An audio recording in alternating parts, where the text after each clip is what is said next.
Hello, I am Emily from Texas A&M University, and my question is more of an economics question, as we've been talking about before. How can we encourage factories and companies in poorer areas to prioritize the health of the local environment when the nature of business is to prioritize lowest cost and a margin of a net zero profit margin? This is topped with the natural tendencies of human nature to prioritize greed above all else, profit over regulation.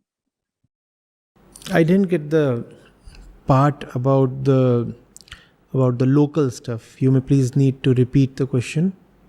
My apologies. How can we encourage factories and companies in poorer areas to prioritize the health of the local environment when the nature of the business is to prioritize the lowest cost and maintain a net zero profit margin? This is topped. Okay, I got it. This is okay. You see,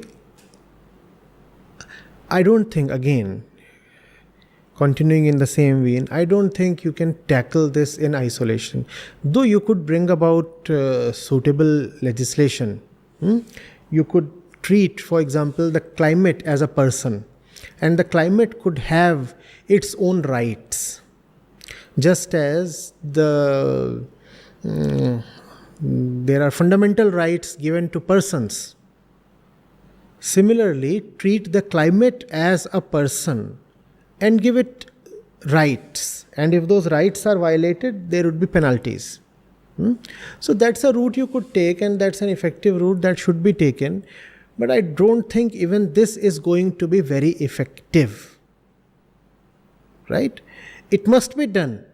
But even if done, it will have limited effectiveness. Though it's one of the things that we should begin with. Recently, a South American country brought about changes in its constitution. They actually overhauled their entire constitution, and the constitution is now almost founded on giving great rights to the climate, to the various animal and bird species, and it's a document worth emulating. I think a lot of countries in the coming years will take inspiration from it, and actually need to take inspiration from it. So that could be done. But profit is profit, greed is greed, and when we do not respect the rights of sentient beings, people in flesh and blood we can see and talk to, how will we respect the rights of something a little abstract as the climate? The climate is not going to come and talk to you and plead to you as a person, and the climate is not going to sue you on its own. Somebody needs to act on behest of the climate as a proxy. So I don't think we are going to be very respectful towards the climate on our own, even though the right legislations are important and must be there. So what to do then? You need to tell people. There has to be the right kind of knowledge. What is happening is, we are in the middle of an information revolution, right? We all know we are. But this information revolution has not increased knowledge. It has not increased knowledge, and for sure it has decreased wisdom. Why? Because there is so much information available to us. This part we see. What we do not see is that the opportunity to disseminate misinformation is now greatly available to the miscreants. So you get a lot of information today, several hundred times more than what you used to get 30 years back.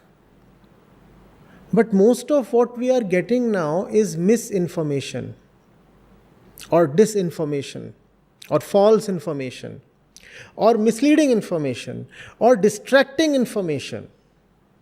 So the result is that the quality of our knowledge has greatly fallen. And knowledge is what forms our insides. On the outside, we are made of food, air, water, flesh, bones. On the inside, we are made of knowledge. And the knowledge that constitutes our insides has become all corrupted. So what will happen is that there is this factory, and this factory is harming the health of the local environment, as you said. Right? Yes. But people have been taught that comfort and greed are more important than the health of the environment. That needs to change. Is it okay if I add on? What about the nature of human nature to survive? It also prompts us to prioritize ourselves more, and also adds on to that greed, because naturally we want to survive. You see, we need to appreciate the nature of the beast within more clearly. There was this COVID pandemic, and people knew that if they would behave in certain ways, they may even die. Did they still behave rationally? The climate crisis does not even threaten you that much. Nobody will say that if the climate keeps worsening, then by next year, 35% of the world's population will be wiped out. So when it comes to having a good time, when it comes to having pleasure, the beast within is prepared to trade long-term wellness for instant gratification. Long-term wellness can wait. After all, we do not know whether we would be around in the long term. And somebody said in the long term, we are all dead. Anyway. Yes. So why not have a good time as long as it lasts? So that's how the... please. Yes, you have also mentioned that how with the skin condition, if it doesn't affect us directly, we more than likely won't see it. And I'm thinking that this is also what you're trying to infer with the climate crisis. We can't really see it directly, so therefore it's easier for us to ignore it and push it aside. So let me add, rather let me ask you, what is it that we can see directly? You cannot, for example, see at this moment the carbon dioxide concentration in the air increasing. We cannot see that. We don't even actually have instruments to measure that. The common man does not have that. But what is it that we can see worsening on a daily basis, and we are also concerned about? What is that? The rising temperatures with this current heat wave that's going on right now. And then also in the past, we've also had a snowstorm in this area. So it's also, we could see the issues going on too. You see, the opposite is also sometimes evident. There are places on the planet that are having harsher winters. And I have seen people, when the winters are harsher, they would say, oh, and then there are people who are talking of global warming. Where is the warming? All I am experiencing is the cold. So, you see, these temperature fluctuations are not so wild or so apparent that they become undeniable. When we want to stay in the false, when we want to deceive ourselves, we get enough evidence to stay in that deception.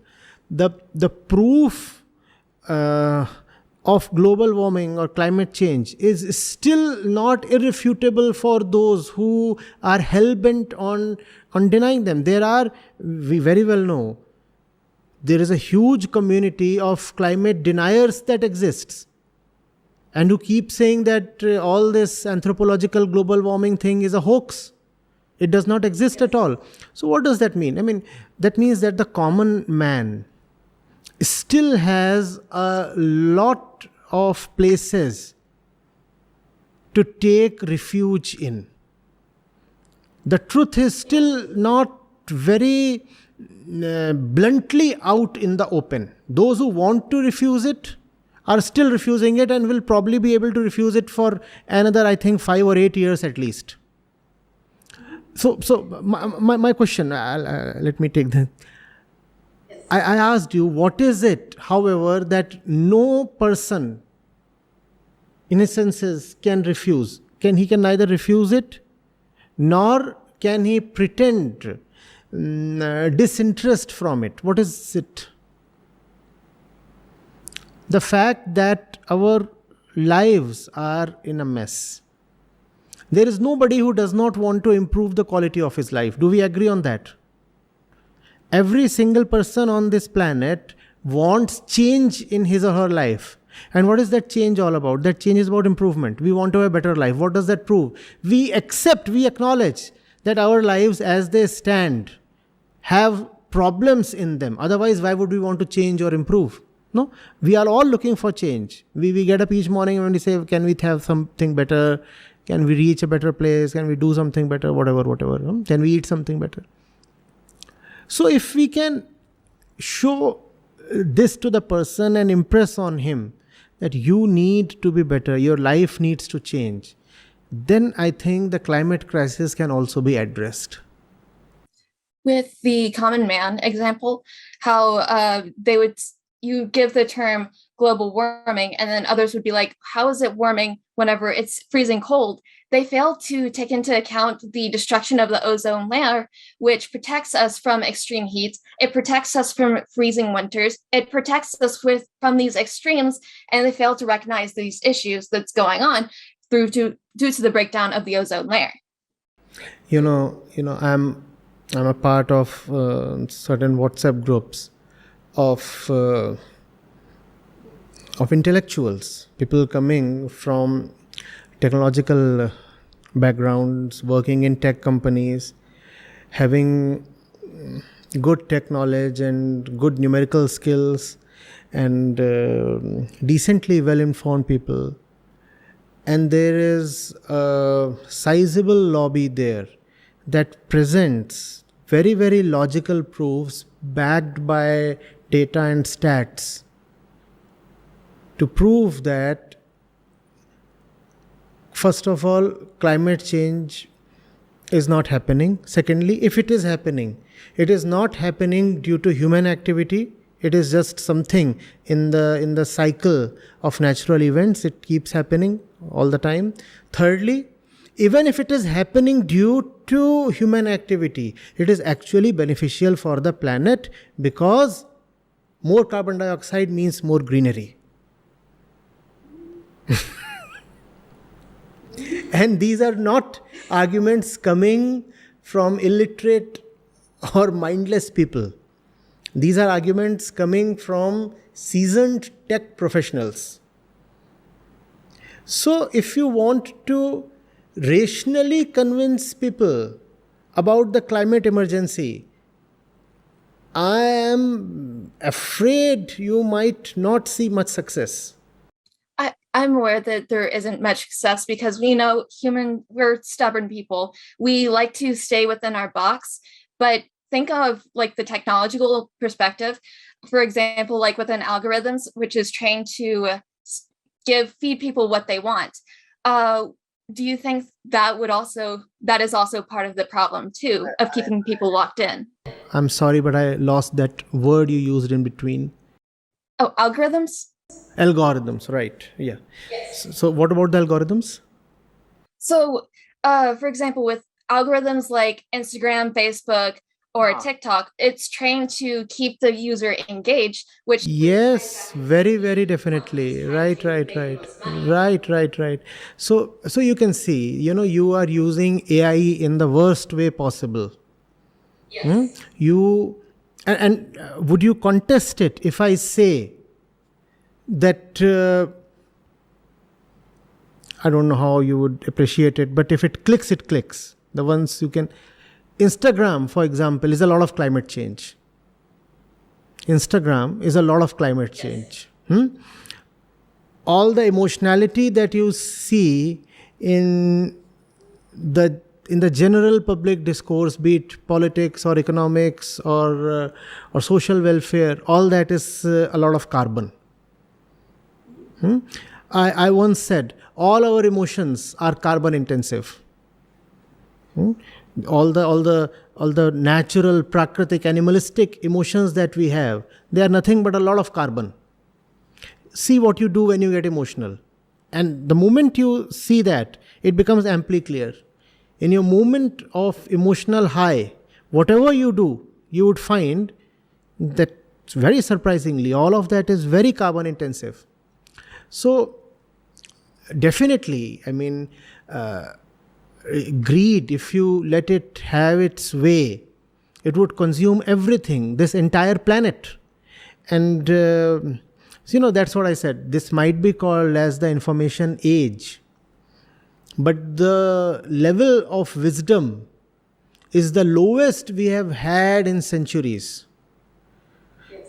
First of all, information is there, no doubt. A lot of information is there, but not much knowledge is there. Otherwise, it's not possible that supposedly very knowledgeable people talk of the climate crisis as a hoax. So even knowledge is not there, and what to say of wisdom? It has completely plummeted. You give information to the wrong entity, and he will use it in the worst possible way. The algorithms you talked of are a very good example. That's what I am constantly asserting, that we need to address the very center of the human being. If we do not address that center, then whatever else we say or do or try won't see much success. I believe that should be everything from me for right now. But I did enjoy this conversation. I too very enjoyed it, and there's a lot more we need to discuss on this, but to begin with, I think this is a good start. Hi again. My next question was regarding the human nature of greed and the human heart need to want to be the best and have the best.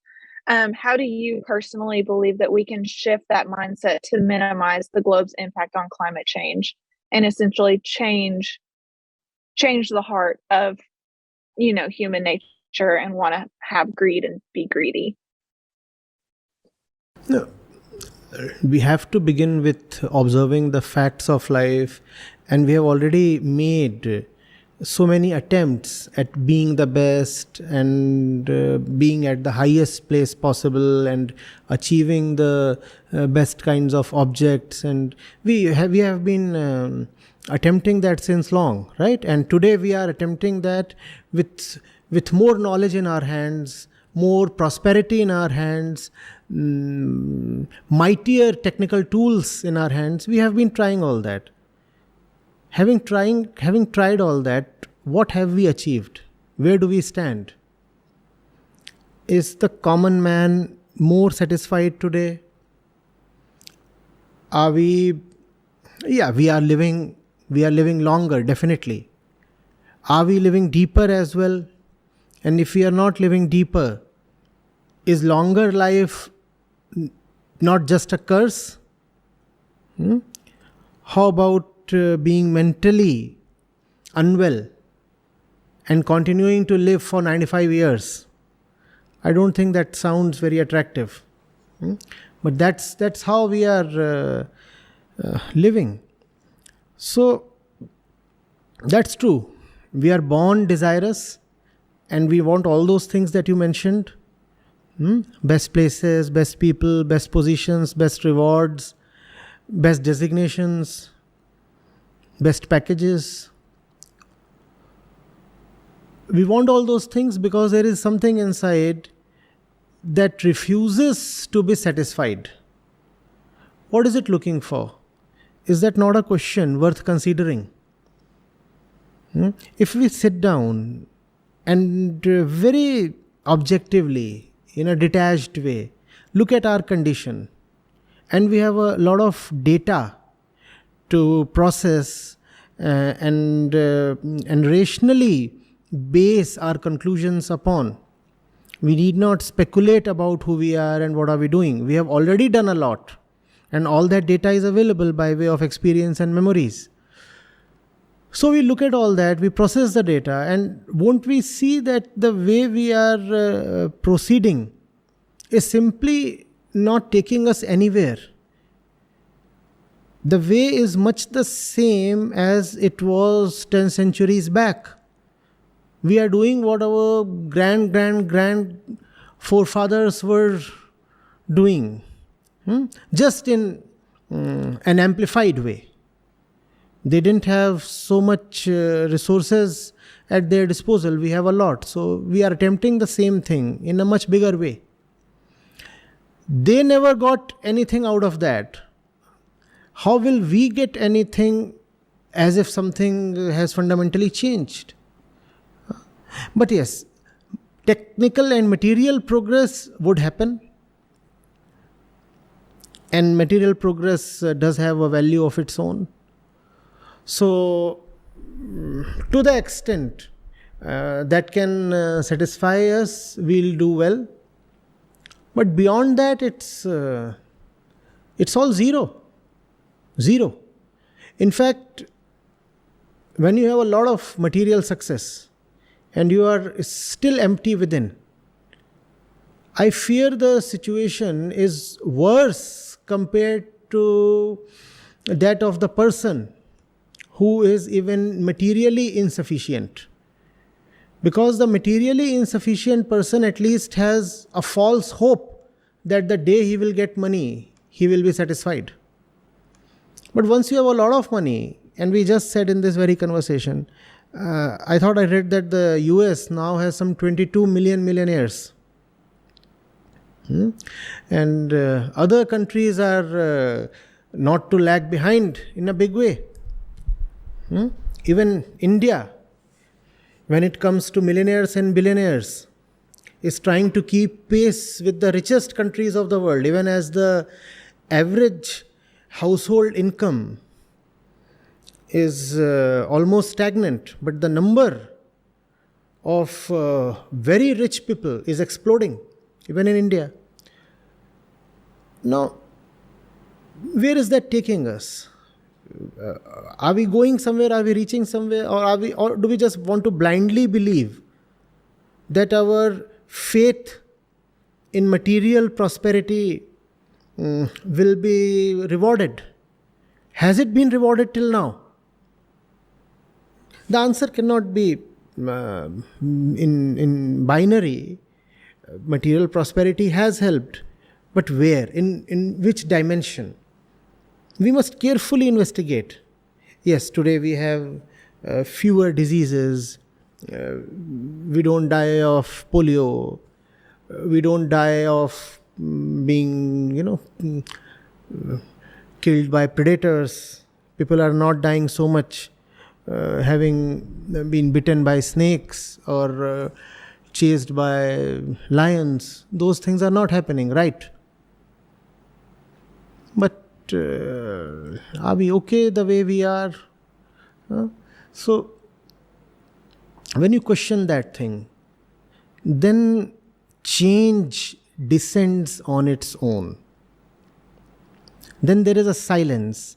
Then the insane flow of energy towards blind destinations, that flow just tempers down little.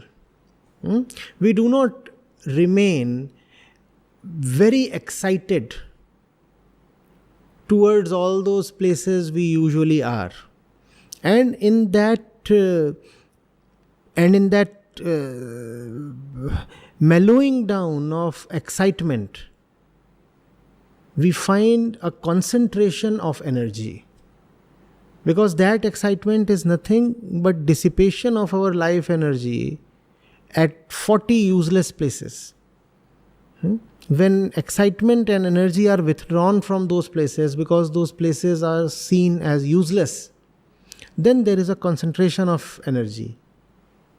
And that concentration then helps us overcome the real obstacles towards right living. That concentration then gives a meaning and power to life. And then you are not very insistent on making consumption the bedrock of your existence. Then there are other things. Then you find that there are subtler pleasures life has to offer.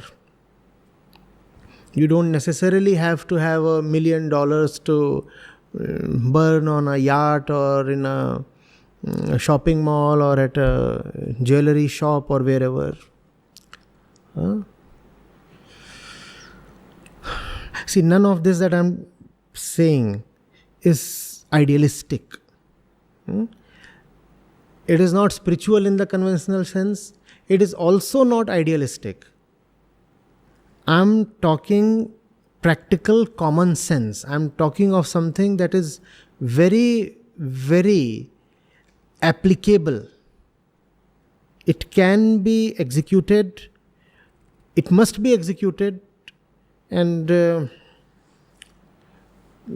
it's not an idea. It's a blueprint for action. That was a great answer.